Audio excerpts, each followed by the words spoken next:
So what's the biggest mistake that high income earners make when choosing a lender when they're looking to buy a luxury home, Fransky? Well, George, I'm glad that you asked. In this video, I'm going to be going over all the mistakes that a buyer might make before working with me to get pre-approved. Now, George, I got a question for you. Yeah. What is the biggest mistake a luxury buyer might make when it comes to looking at when it comes to buying a property like this? Yeah, I'm glad you asked. So we're going to talk about, from my side, from the real estate world, of what you look for when you choosing your lender to buy a luxury property, because it's a completely different game of buying a $2 million property like we're at versus like a $300,000 house. And there's some very key things that you want to look out for before you make such a big purchase on this type of level. All right.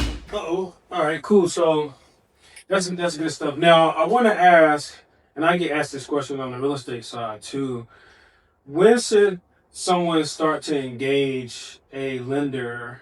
And is it a difference of does the time difference? Does it make a difference depending on how you get paid of how soon or late that timeline should start? Meaning, if I'm a W-2 versus a business owner, should they both start engaging the lender at the same time, or is this different? What would you recommend on that? I'm glad that you asked that because they are very different borrowers. So a W-2 employee, that's going to be very cut and dry, right? We're going to need minimal documentation.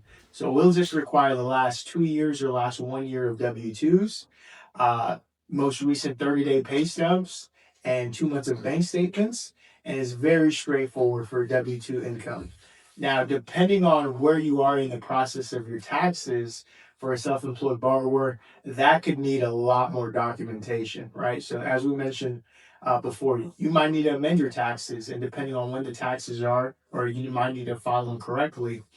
Now, we do have options for the people who aren't showing as much income as they need to. They can look at what's called as a bank statement loan. So that bank statement loan will require 12 months or 24 months of bank statements, and we'll average your income. And depending on your line of work, we'll look at different expense ratios. But that's a lot of documentation that you need to collect. You need to collect, and it can be fairly quickly. It's going to be, we got to really determine what your qualifying income is based off your bank statements. So if we need to go back 12, 24 months or get a letter from your CPA, that could take some time. They get busy, tax season is coming and they're filing documents. So I think you might want to engage a loan officer like myself within 60, maybe even 90 days just to prepare your finances. But if you're a W-2, you can see me, just a couple of days before the process. Okay, so you as a high income earner, you want to. What I heard him say is that let's say this is February, and I want to be in the house, let's say by August. So that means that I need to really call you today.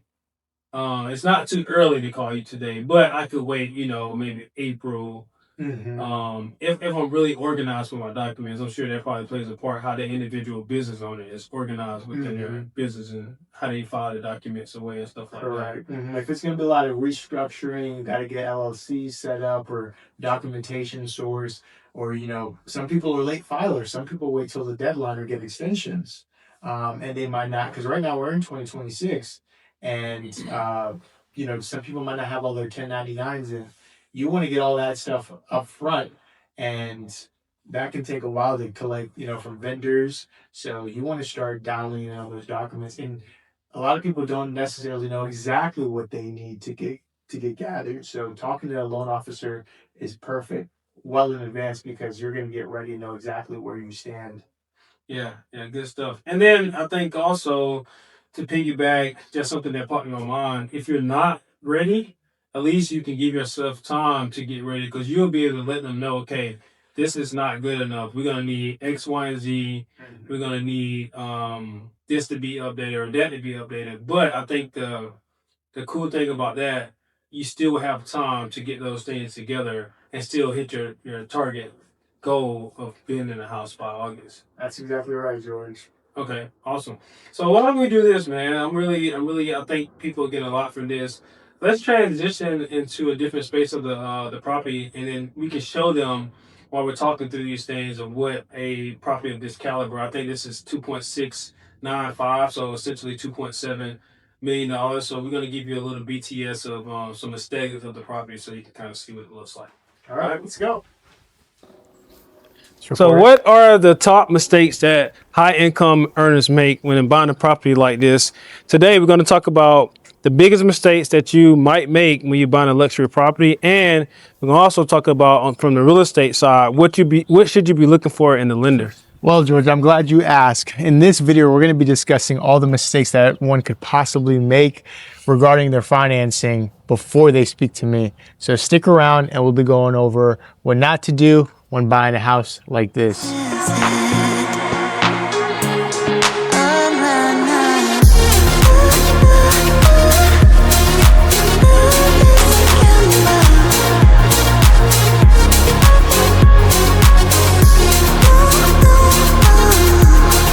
All right, let's get into it, man. So, mistakes. So, Fransky, what's one of the biggest mistakes you see high income buyers make when they choosing a lender and getting ready to get themselves in position to buy a house?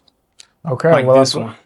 I'm glad that you asked. So you have two buckets, right? You have somebody who's either a W-2 employee or a business owner.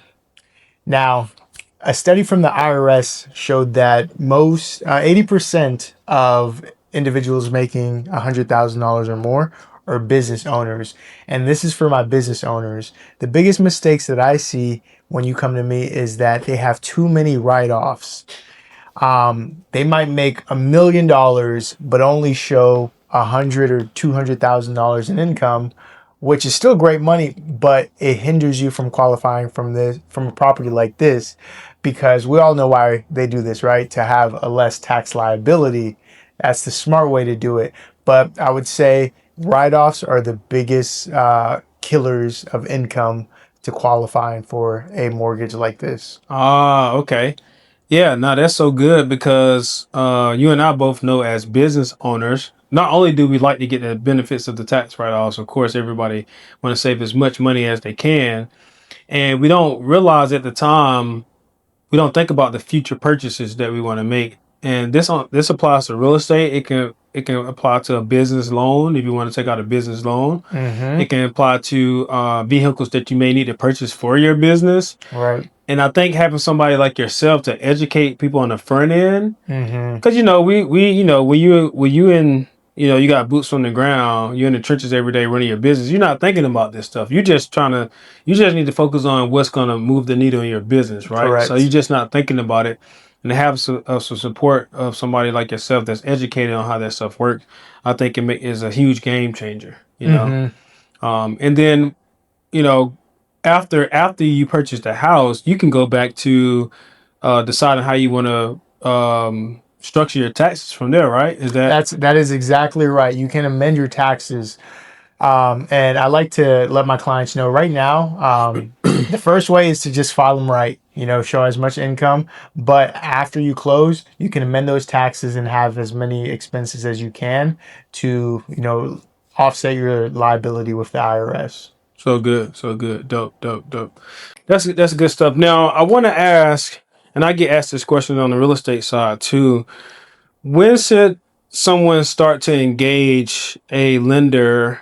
And is it a difference of does the time difference? Does it make a difference depending on how you get paid of how soon or late that timeline should start? Meaning, if I'm a W-2 versus a business owner, should they both start engaging the lender at the same time, or is this different? What would you recommend on that? I'm glad that you asked that because they are very different borrowers. So a W-2 employee, that's going to be very cut and dry, right? We're going to need minimal documentation. So we'll just require the last 2 years or last 1 year of W-2s, most recent 30-day pay stubs, and 2 months of bank statements. And it's very straightforward for W-2 income. Now, depending on where you are in the process of your taxes for a self-employed borrower, that could need a lot more documentation, right? So as we mentioned before, you might need to amend your taxes, and depending on when the taxes are, or you might need to file them correctly. Now, we do have options for the people who aren't showing as much income as they need to. They could look at what's called as a bank statement loan. So that bank statement loan will require 12 months or 24 months of bank statements, and we'll average your income. And depending on your line of work, we'll look at different expense ratios. But that's a lot of documentation that you need to collect. You need to collect, and it can be fairly quickly. Um, it's going to be, we got to really determine what your qualifying income is based off your bank statements. So if we need to go back 12, 24 months or get a letter from your CPA, that could take some time. They get busy, tax season is coming and they're filing documents. So I think you might want to engage a loan officer like myself within 60, maybe even 90 days just to prepare your finances. But if you're a W-2, you can see me, just a couple of days before the process. Okay, so you as a high income earner, you want to.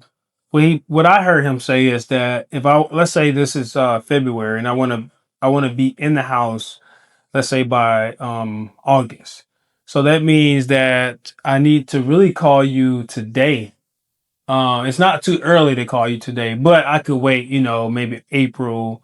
Mm-hmm. If I'm really organized with my documents, I'm sure that probably plays a part how the individual business owner is organized within Mm-hmm. their business and how they file the documents away and stuff like that. Correct. If it's going to be a lot of restructuring, got to get LLC set up or documentation source, or some people are late filers. Some people wait till the deadline or get extensions, and they might not, because right now we're in 2026, and some people might not have all their 1099s in. You want to get all that stuff up front, and that can take a while to collect, from vendors. So you want to start dialing in on those documents. And a lot of people don't necessarily know exactly what they need to get gathered. So talking to a loan officer is perfect well in advance, because you're going to get ready and know exactly where you stand. Yeah, yeah, good stuff. And then I think also to piggyback, just something that popped in my mind, if you're not ready, at least you can give yourself time to get ready because you'll be able to let them know, okay, this is not good enough. We're gonna need X, Y, and Z. We're Hmm. gonna need this to be updated or that to be updated. But I think the cool thing about that, you still have time to get those things together and still hit your target goal of being in the house by August. That's exactly right, George. Okay, awesome. So why don't we do this, man? I think people are getting a lot from this. Let's transition into a different space of the property, and then we can show them while we're talking through these things of what a property of this caliber. I think this is 2.695, so essentially $2.7 million. So we're going to give you a little BTS of some aesthetics of the property, so you can kind of see what it looks like. All All right, right. let's go.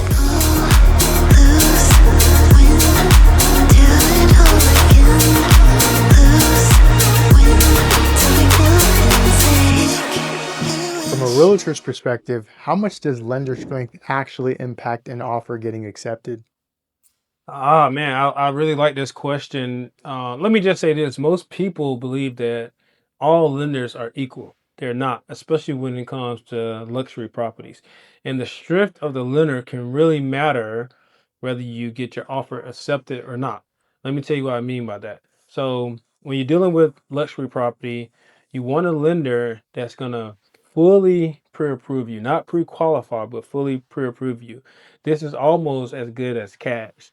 And so that's one thing. The second thing is when it comes to the strength of the lender, a really strong lender is going to call the listing agent if this property is being represented by an agent and let them know, hey, this person has been fully pre-approved and they're ready to go. They can make an offer. They can close in X amount of days. And so I just think it's critical. It can come down to you getting your offer accepted or not.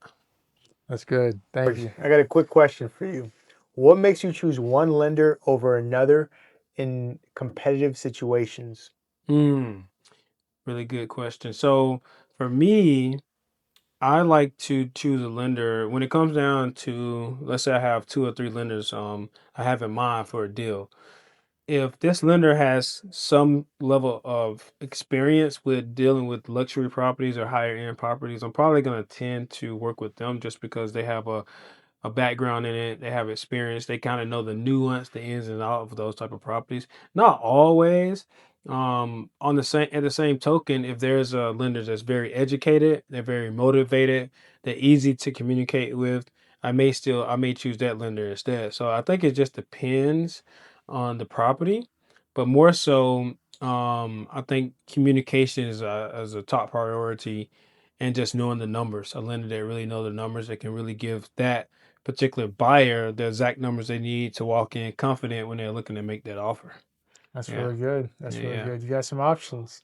Yeah, you gotta. I think always good to have options, different like different price points perform differently, right? So Mm-hmm. you want to have different options, and it probably the same things for you guys. Like when you're looking at a broker, you probably probably tend to go with a broker that deals with luxury versus one that doesn't Right. in most cases. So that's kind of I think that's the kind of the gist of it for the most part for me. And different people vibe with different people, so you could send one lender to this person, they were like, yeah, I don't really like their vibe, or I'm just not getting a good feel for them, and they shut down.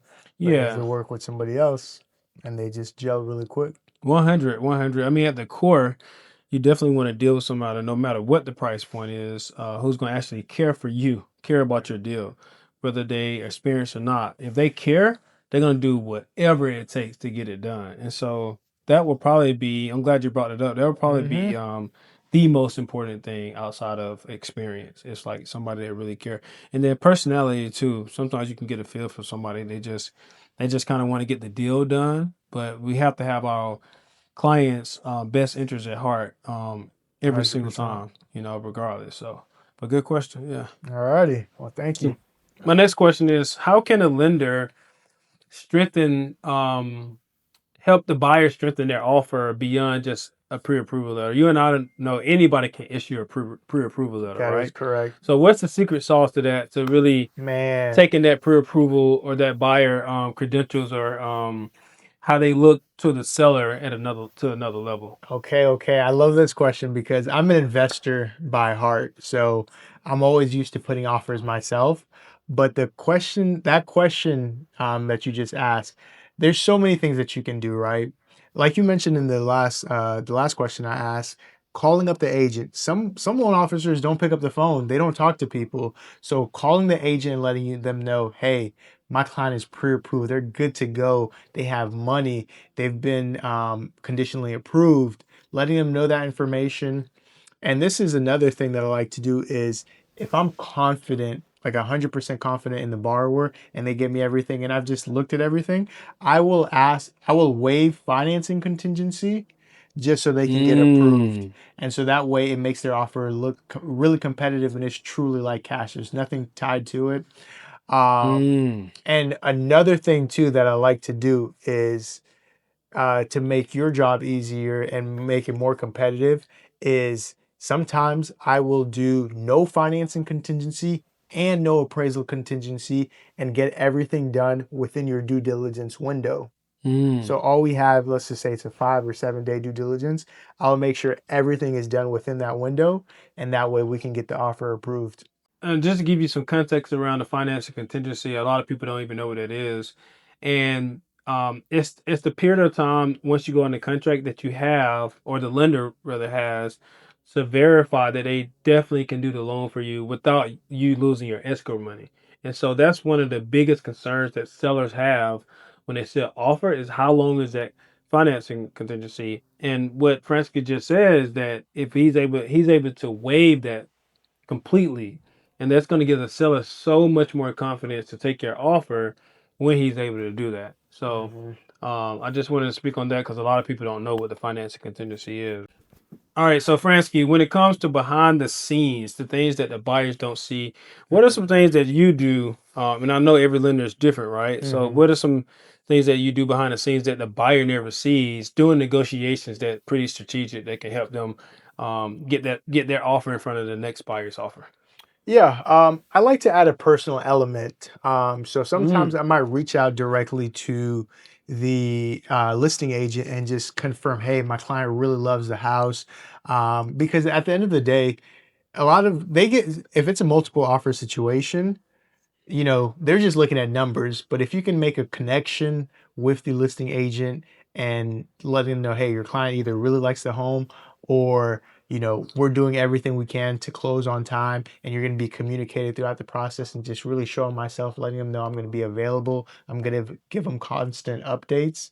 That's one way that it sets myself apart from other loan officers.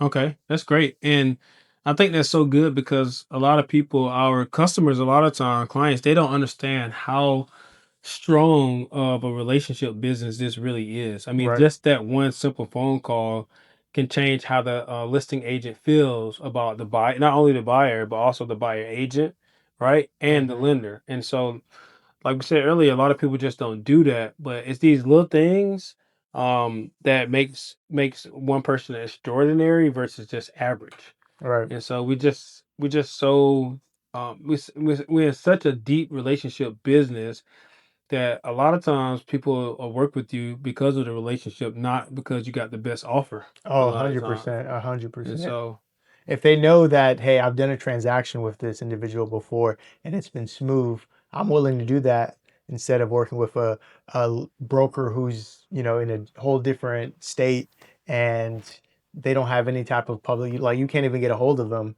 Just the fact that you call them or you're emailing them and you're letting them know, hey, this is the information about my borrower. They really love the house.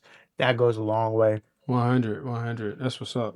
So, George, the last question I want to ask you is when you're representing high income professionals, how do you structure their offers differently? Yeah, so on a house like this, it's not necessarily structuring the offer differently. In fact, I find that the higher income clients are a little bit easier to work with. I think it's just kind of having patience throughout the deal, throughout the negotiations, and just having composure when you're negotiating. Because sometimes people are busy, right? Sometimes you want people to respond when you want them to respond, not when they can respond. And Hmm. so, not getting frustrated about little small stuff like that, and staying patient. And typically, if you're able to be patient, everybody really walks away happy. The seller, the buyer, everybody involved. And I think, as a broker, keeping your client in a good position mentally is like the most important thing. And so I wouldn't say we do anything super different. I think it's more so the behind the scenes stuff with those conversations that you're having with your client of how to approach the whole process. That's good. That's Yeah. really good. Yeah. And thank you for answering my questions. And we'll tie it off.